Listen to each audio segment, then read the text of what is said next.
Hello welcome. ഇന്നത്തെ നമ്മുടെ recipe ഒരു അടിപൊളി മോമോസ് ആണ് കേട്ടോ. കുഴയ്ക്കേണ്ട, പരത്തണ്ട, അതുപോലെ തന്നെ വെള്ളത്തിൽ മുക്കിയെടുത്ത് കഷ്ടപ്പെടേണ്ട ഒരു ആവശ്യമില്ല കേട്ടോ. പെട്ടെന്ന് തന്നെ നമുക്ക് ടേസ്റ്റി ആയിട്ട് ഉണ്ടാക്കിയെടുക്കാൻ പറ്റുന്നതാണ്. അപ്പോൾ അതെങ്ങനെ ഉണ്ടാക്കുന്നത് നോക്കാം. അതിന് വേണ്ടിയിട്ട് ഞാനിതാ കുറച്ച് എല്ലില്ലാത്ത ചിക്കൻ എടുത്തിട്ടുണ്ട്. അതിലേക്ക് കുറച്ച് മഞ്ഞൾപ്പൊടിയും ഉപ്പും ചേർത്തിട്ട് നന്നായിട്ടൊന്ന് മിക്സ് ചെയ്തിട്ട് കുക്കറിലൊന്ന് വേവിച്ചെടുക്കാം കേട്ടോ.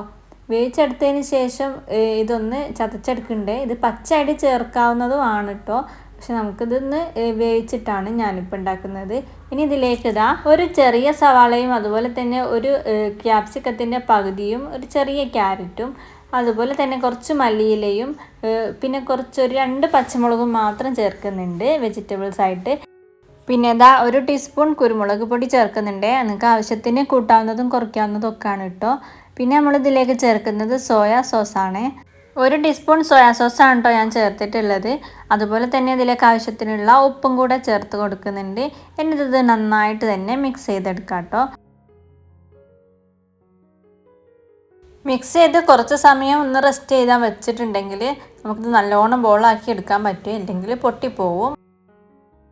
അപ്പോൾ അത് മോമോസ് ഉണ്ടാക്കാൻ വേണ്ടിയിട്ട് നമ്മൾ കൂട്ടൊക്കെ ബോളാക്കി എടുത്തിട്ടുണ്ട്. ഇനി ഇതൊന്ന് മുക്കിയെടുക്കാൻ വേണ്ടിയിട്ട് നമുക്കൊരു ബാറ്റർ ഉണ്ടാക്കിയെടുക്കാം. അതിന് വേണ്ടിയിട്ട് ഞാൻ ആട്ടപ്പൊടിയാണ് കേട്ടോ എടുത്തിട്ടുള്ളത്. മൈദ ആണെങ്കിലും ഇതുപോലെ തന്നെ ചെയ്താൽ മതിയേ.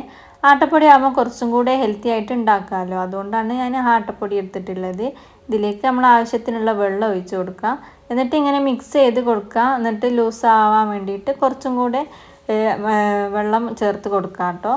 അഥവാ അധികം ലൂസായി പോയിട്ടുണ്ടെങ്കിൽ കുറച്ചും കൂടെ പൊടി ചേർത്തിട്ട് ഒന്ന് അഡ്ജസ്റ്റ് ചെയ്ത് കൊടുക്കാം കേട്ടോ. ഇതിലേക്ക് കുറച്ച് ഉപ്പ് വേണമെങ്കിൽ ചേർത്ത് കൊടുക്കാവുന്നതാണ്. അപ്പോൾ ഇതാ ഈ ഒരു ടൈറ്റിൽ വന്നപ്പോൾ ഞാൻ കുറച്ചും കൂടെ വെള്ളം ഒഴിച്ച് ലൂസാക്കുന്നുണ്ട്.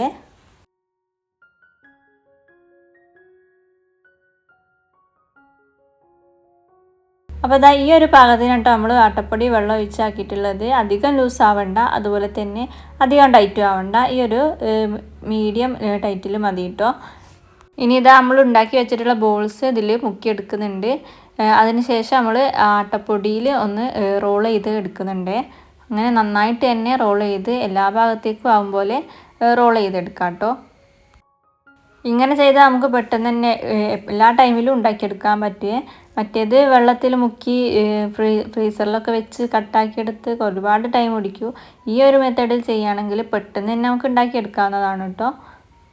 ഇനി നമ്മളിതാ ഇഡ്ഡലിൻ്റെ തട്ടില്ലേ, അതിൽ വാഴയില വെച്ചിട്ടുണ്ട് കേട്ടോ. അടി പിടിക്കാതിരിക്കാൻ വേണ്ടിയിട്ടാണ്. കുറച്ചൊന്ന് ഓയിൽ പുരട്ടി കൊടുത്താലും മതിയേ.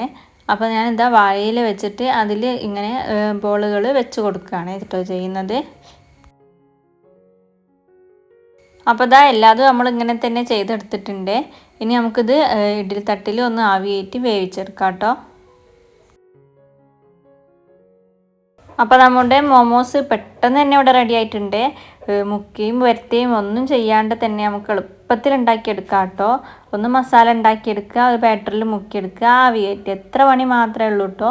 അപ്പോൾ ഇതുപോലെ എല്ലാവരും ഒന്ന് ഉണ്ടാക്കി നോക്കണേ, നല്ല ടേസ്റ്റാണ്. അടുത്തൊരു നല്ല സിമ്പിളായിട്ടുള്ള പുതിയ റെസിപ്പി ആയിട്ട് ഞാൻ വീണ്ടും വരുന്നതാണ്. സബ്സ്ക്രൈബ് ചെയ്യാനും ലൈക്ക് ചെയ്യാനും മറക്കല്ലേ.